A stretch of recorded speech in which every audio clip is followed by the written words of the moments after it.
ያለው ስትሉ ደግሞ ምክንያታችሁ መለኮት ነው ሊሆን የሚችለው። ህያው የሆነ ነገር መለኮታዊ ነገር ነው። የዘላለም ህይወቴን ያሳጣኛል ወይስ አገኝበታለሁ? ያጠራጥረኛል ወይስ እርግጠኛ ሆነበታለሁ? መዳን አለ ወይስ መዳን የለም? መንፈስ ቅዱስ ይሰራል ወይስ አይሰራም የሚል ነው እንጂ ደሞዝ በደሞዝ የሚገደብ በብድር የሚፈታ ኢትዮ ቴሌኮም የሚፈታው ችግር እኮ ነው ሃይማኖት የሚያስቀይራችሁ። ታስቁኛላችሁ እኮ ነው። እንደው ስላሴ ምንም ባስብ ሊገቡኝ አልቻሉም እና እስቲ እንደው ጴንጤ ሆኜ ልሞክረው ብዬ እኮ ነው። እውነት አሁን ስላሴን ከኦርቶዶክስ ጴንጤ ማስረዳት ችሎ ነው? አቡነ ተክለ ሃይማኖት በአንድ እግራቸው ቆሞ መጸለያቸው አልተዋጠልኝም። ኢየሱስ 40 ቀን 40 ሌሊት ጸልዮ በጭንቅላታቸው የሚቆሙ የአንቺ ታሪክ አይደለም እኮ ይሄ ታሪክ የሆነ ሄው የሆናችሁ። ጸጉሬን መልቀቅ እፈልግ ነበረ ግን በቃ ከባድ ነው ሙስሊም ሆኖ። ስለዚህ የጡትሽን ጫፍ ማሳየት ስትፈልጊ ኦርቶዶክስ ትጠብሻለሽ። የጡትሽን ጫፍ እያሳየሽ መሄድ ስትፈልጊ ማለት ነው። እንዴት አይነት እኮ ቡልሺት እንደሆናችሁ።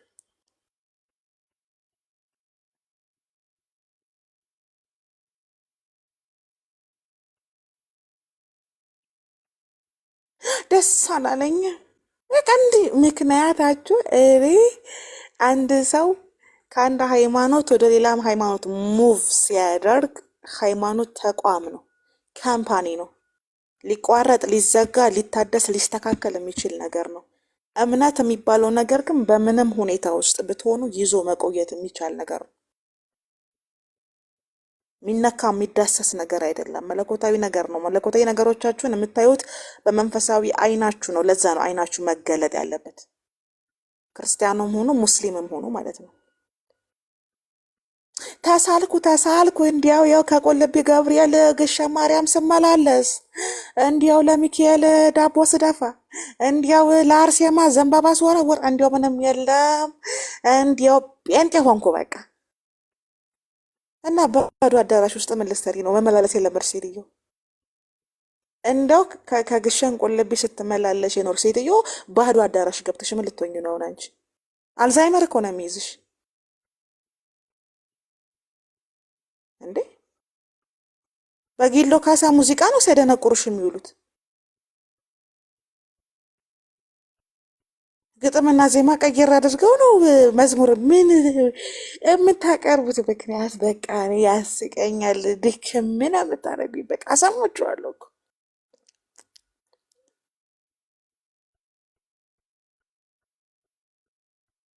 አንዳንድ ባዶነት አይሞላም። ውስጣችሁ ባዶ ከሆነ ያ ባዶነት የሚሞላው ራሳችሁ ስትቀበሉ ነው። እንዲሁ ማሊያ እንደቀየራችሁ እንደተሯሯጣችሁ ነው ዘመናችሁ። ሱስ ድብን አድርጎህ ፊትህ ማዲያት ሲያወጣ ኪስህ ባዶ ሲሆን ከኦርቶዶክስ ብድግ ብላ ጴንጤ ትሆናለህ። በጌታ ከበርኩ፣ ጌታ ካተላ ላይን ያነሳኝ። መቼስ ኦርቶዶክስ ወስዳ አተላ ላይ አትጥልህም። ኦርቶዶክስ ብትጥልህ ጸበል ነው። 7 አጽዋማቶች አሏት። የሚገርማችሁ ነገር እኮ የአዋጅ ጾሞች ናቸው 7ቱ። በምን ጊዜ ነው አተላ ሄደህ የምትደፋው? በ30 ቀን 30 ፕሮግራም አላ ቤተ ክርስቲያኗ ሄደህ ብታከብር። ምርጫችሁ ህይወታችሁን ሲያበላሻችሁ የምታለቅሱት ሃይማኖት ላይ ነው።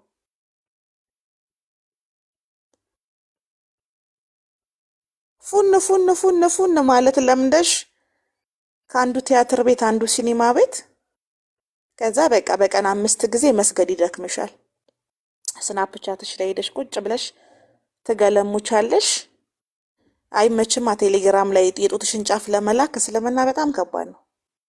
ግራቂጥሽን ተረከዝሽን ለመላክ አይመችም። ልክ ኦርቶዶክስ ወይ ክርስቲያን ስትሆኝ መጀመሪያ የምትለብሽው አጭር ቀሚስ ነው።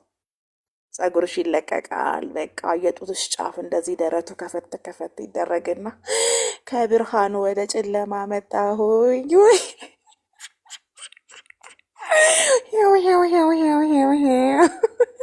አይመችም። የሙስሊም ቀሚስ አይመችም። እርቃን መሆን ክብር ቢሆን ማርያምን እርቃኗን ነበረ የሚስሏት። የወርቅ ፓንትና ካልሲ አድርገው ይስሏት ነበረ። ጫማዋ አይታይም የማርያም። የሚገርምሽ ነገር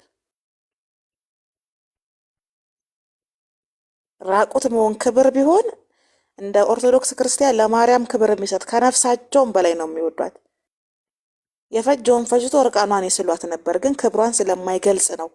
እግሯ እንኳን ጫማዋ አይታይም አልኩሽ እኮ። ግጥም አድርገው ነው በቃ አሸብርቀው ነው የሚስሏትና፣ በስማም ጥበብ እኮ ደግሞ አላቸው። አንቺ ሄደሽ ቴሌግራም ላይ እሙሙሽን የጡትሽን ለማሳየት ጸጉርሽን ለማሳየት ስትሻፍጂ የፖርኖግራፊ አክተር ሲያጫውትሽ ከእስልምና ትወጫለሽ። በቃ ወንድ ስትሆንም እንደዚህ ነው። አተላ ስትለምድ እየዞርክ መገልበጥ ስትፈልግ እንደፈለግ ካራጣ አበዳሪ፣ ሱሰኛ፣ ሌባ፣ ነፍሰ ገዳይ መሆን ስትፈልግ ትወጣለህ። በመንፈስ የገባ ሰው በመንፈስ ነው የሚወጣው። በቃ መንፈስ መለኮቱን ሲያጣ፣ መንፈስ ቅዱስን ሲያጣ፣ የሚፈልገውን ኃይል ሲያጣ ፍለጋ ይሄዳል። አክሴፕት እናደርጋለን። የአብዛኞቻችሁ ምክንያት እኮ በቃ ከወጥ ቤት ሽንት ቤት እኮ ነው ምክንያቶቻችሁ። ጴንጤ ሆኜ በጣም ብዙ ነገር ነው ያጣሁት። ወደ እናት ቤተ ክርስቲያን ወደ ኦርቶዶክስ ተመልሻለሁ። እንጀራ እናትሽስ ማነች? ቢዝነስ እኮ ነው የምታደርጉት። እኔ ሲጀመር ጴንጤ ሆኖ ወደ ኦርቶዶክስ ሲመለሱ አይመቸኝም። ሀቅ ነው የምነግራችሁ፣ አይመቸኝም። እኔ ለምን እዛ የሚሄዱት በር ሲዘጋባችሁ እንደሆነ ስለማቅ ነው። ጽናጽን ይሰርቃሉ እዛ ከገቡ በኋላ። ለቁርባን ክብር የላቸውም። ገባ? ጠረጴዛ ላይ ተደርድሮ እንደ አነባበሮ የጌታ ስጋና ደም ምሳሌ ነው እያሉ አርብ ሲበሉ ከርመው ኦርቶዶክስ አድርገህ በነጠላ ሸፍነ ብታቆርባት አንጅካ ነው የምትውጠው። ምንም ክብር የላቸው እንዴ! መንፈስ እኮ በልምምድ የሚታጣ ነገር እኮ ነው። እና አይመቹኝ ብለ እናንተ ግን ሌላ ጴንጤ ያናደዳችሁ ስለሚመስላችሁ በቃ ምናምን ብላችሁ ነው የምታስገቧቸው። ደን ነው አፍራሽ ግብረ ኃይል ነው የምሰበስቡት። እዛው ያሉ ኦርቶዶክሶችን በስጋም በመንፈስም እንዲበረቱ ብታደርጉ ሞር የተሻለ ነው ብዬ አስባለሁ። ብትወልዱ ደግሞ ፖስቲፕል እየዋጣችሁ ማስወረድ ነው የኦርቶዶክስ ሴቶች መለያችሁ። የፖስቲፕል አምባሳደር እኮ የኦርቶዶክስ ሴቶች እኮ ናቸው።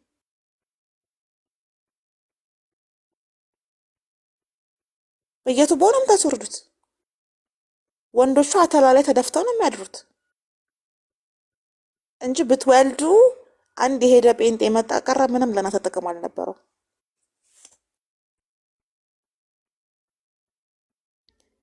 ልጆቻችሁን እንደ መጽሐፍ ቅዱስ እኮ ሲናገር ልጅህን በምትሄድበት መንገድ ምራው፣ በአደጋ ጊዜ ፈቀቅ አይልም ይላል። አንቺ ሴተኛ ዳሪ ነው፣ ባልሽ ነፍሰ ገዳይና ሌባ ነው። ልጆቻችሁ አድገው እንደምታዩት መንገዴ ሆነዋል።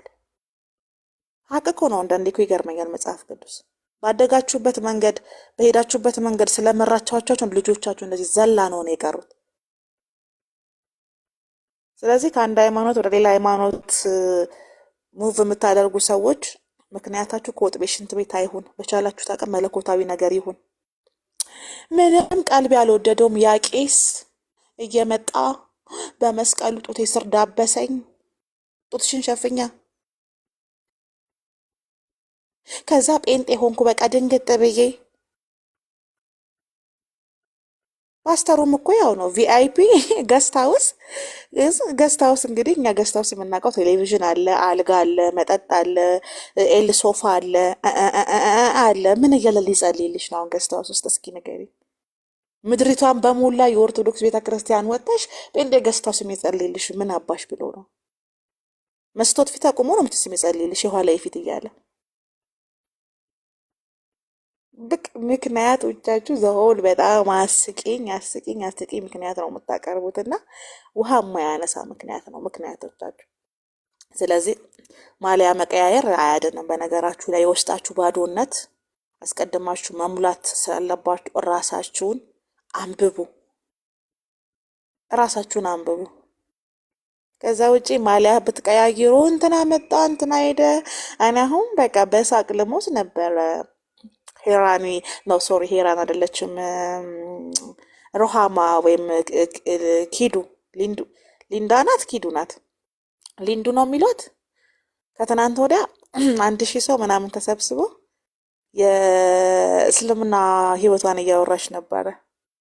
1000 ሰው ነው ያለው። ጣጅቱ ብሬም ነበረች ማለት ነው። ያቺ እና በሁለት ቀን የተመለሰችው ናት። ሊንዱ ቴንኪው ከሄደች 1 ወር አይሞላትም። ታሪኳን ስታወራ የግብፅ ኦርቶዶክስ ነው የመሰለችኝ። የግብፅ ኦርቶዶክሶች ወደ እስልምና ሲገቡ በጣም በጣም በጣም በጣም ከባድ ፋይት ያደርጋሉ። ምክንያቱም የግብፅ ኦርቶዶክስ ክርስቲያኖች ወደ መኖር ይጠጋሉ የሚለው መጽሐፍ ቅዱስ ላይ ወደ መኖር ስለሚቀርቡ በጣም ጠልቀው ስለሚገቡበት ለመውጣት በጣም ይቸገራሉ። ተቀባይነትም የላቸውም። ከወጡም ፈተናቸው እጅግ በጣም ከባድ ነው እና እንደዚህ አይነት ታሪኮች አሏቸው የግብፅ ኦርቶዶክስ ክርስቲያኖች በተለያየ ሂስቶሪ ታሪክ ውስጥ ማለት ነው። ሞስቶፍ አሁን ይሻላል እንጂ በፊት ላይ በጣም በጣም በጣም ከባድ ነበር። የግብፅ ክርስቲያኖች በጣም አክራሪ ናቸው። ልክ እንደነሱ ነው የምታወራው። በቃ እኔ 1 ወር ቆይታ ይህን ሁሉ ካወራች እች ልጅ 1 ዓመት ብትቆይ ማለት ነው መጽሐፍ ትጽፋለች። በቃ ውጣ ውረዱ፣ ጋራ ሸንተረሩ፣ ፈተናው ምናምን ብላ ማለት ነው። እና 1000 ሰው ቁጭ ብሎ ነው የሚያዳምጣት። 1 ወር አይሞላትም ከሰለመች ባቢ። ከዛ በቃ አለች ሂጃቤን ጥዬ እየሮጥኩ አለች ወደ ቤተ ክርስቲያን። በቃ ሊወግሩኝም ይመስለኛል ምናምን አለች። እና በቃ ሄጄ ገባሁ አለች። ከዛ እዛ ገብቼ በመንፈስ ተሞላው። ምን አንዴ አንቺ ሂጃብሽ ሳይቆሽሽ ነጠላሽ ሳይታጠብ አይከብድም? እኔ ከዛ በቃ እውነት አለች። በቃ ሰው ሙስሊም ሲሆን ይጎላል እንዴ? መጀመሪያ ሙሉ ብትሆኝ መቼ ሙስሊም ትሆኛለሽ? በሙላት ደረጃ ከሆነ ስለ እድሜዋ ጥናት እናድርግ። ምናልባት ባልፈልጋ ሊሆን ይችላል እዛ ሄደችው። ገባሽ? ክርስትና ሙሉ የሚያደርግሽ ከሆነ እንግዲህ መቼም ፓራላይዝ አድርጎ አይመስለኝም ያሰለሙሽ። ገባሽ? ባዶነት ስለሆንሽ ጎደሎነት ስለተሰማሽ ነው ለመሙላት ብለሽ ነው የሰለምሽው። ያው በጾታም በመንፈስም ማለት ነው። ኬዟ በነገር ላይ የፍቅር ኬዝ ነው።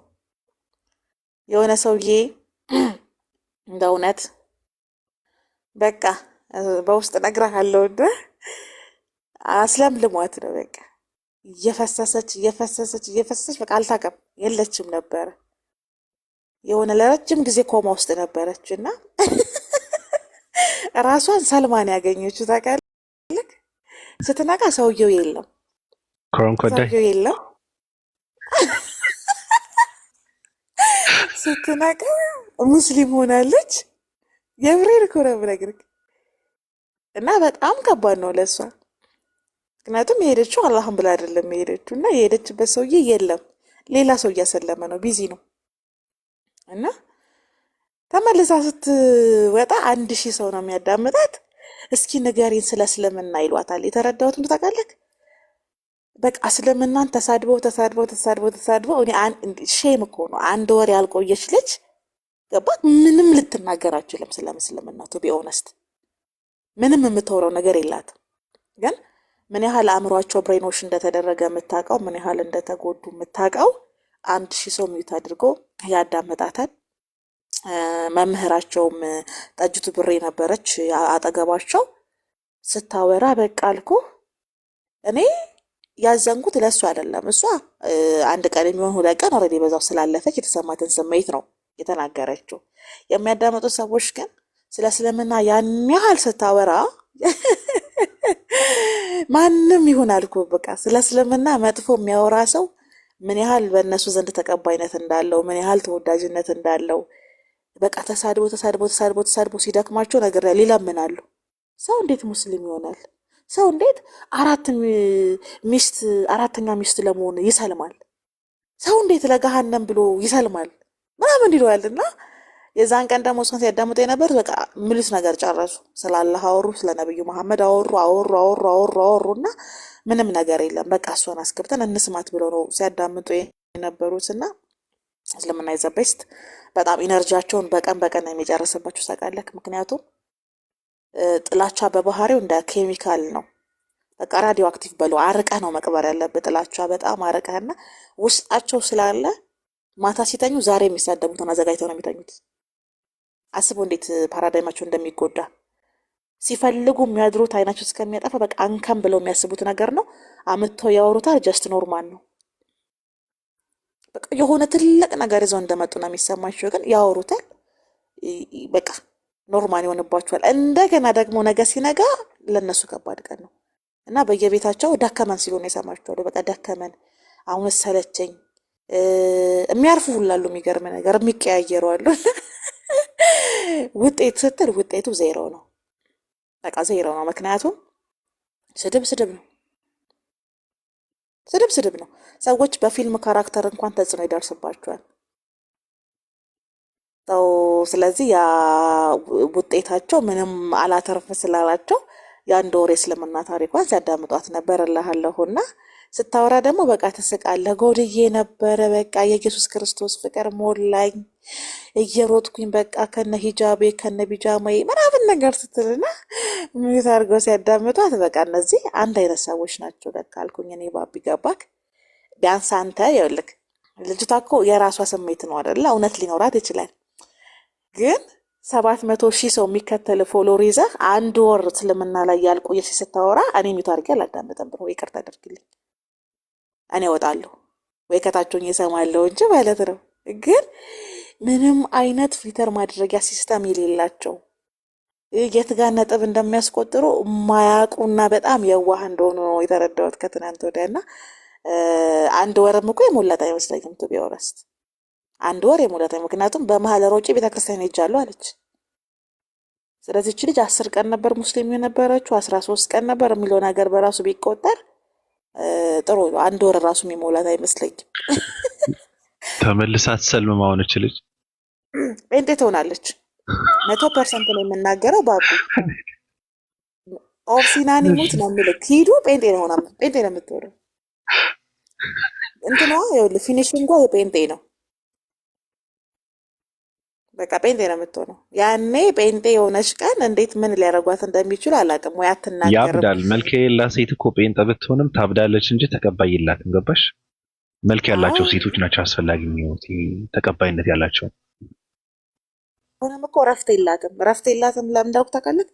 ከእስልምና ተመልሳ እንግዲህ እግዚአብሔርን ክዳ ኢየሱስን ክዳ ነው አይደለ ሙስሊም የሆነችው። አስበው እንግዲህ ኢየሱስን የአላህ መልእክተኛና ነው ባሪያ ነው ብላ አንድ አምላክ ካላህ በቀር ሌላ አምላክ የለም ብላ አምላኳን ክዳ ነው ሄደችው። በቃ የእሷ የሆነ ነገር በሙሉ ክዳ ነው። ስትመለስ ንስሐ መግባት ነበረባት። ይችልች ስትመለስ እንደገና መማር ነበረባት። ነገረ ክርስቶስን ነገረ ማርያም በደንብ መማር ነበረባት። ቀጥታ ቤቷን ከፍታ ንጽጽር ነው የጀመረችው። አሁንም ልጅቷ ባዶ ናት። ገብተዋል። አሁን እንትን ነው ያለባት ቲፎዞ ነው ያለባት። በቃ ከዛ ተመልሳለች። ሰዎች አብረዋት አሉ እንጂ የእሷ የኪዱ ዞር ስትል ሊዱ ነው ስሟ መሰለኝ እና ብቻዋን ስትሆን ያለው ጎድሎ አልሞላ 100% ነው የምናገረው 100% የምናገረው ማለት ነው። ምክንያቱም እግዚአብሔር እውነተኛ እግዚአብሔር አይደለም ብለህ ሄደህ ኢየሱስ ክርስቶስ ነብይ ነው ብለህ ሄደህ ተመልሰህ መተህ ምንም እንዳልተፈጠረ ነጠላ ለብሰህ ልትቀጥል አትችልም በፍጹም። ገብተዋል። እና ይሄ እንኳን አያሳስባቸውም እነሱ የትም ሂድ መተህ እስልምናን ከተሳደብክ ለእነሱ በቂና አባላቸው ሜምበራቸው ነህ። እና የልጅቷ መጨረሻ ጴንጤ መሆን ነው። እኔ 100% ነው የምናገረው በጣም እርግጠኛ ሆኜ ማለት ነው። እና ፊኒሽንጓ ቤዝመንቷ ኢየሱስና ኢየሱስ ላይ ያተኮረ ነው።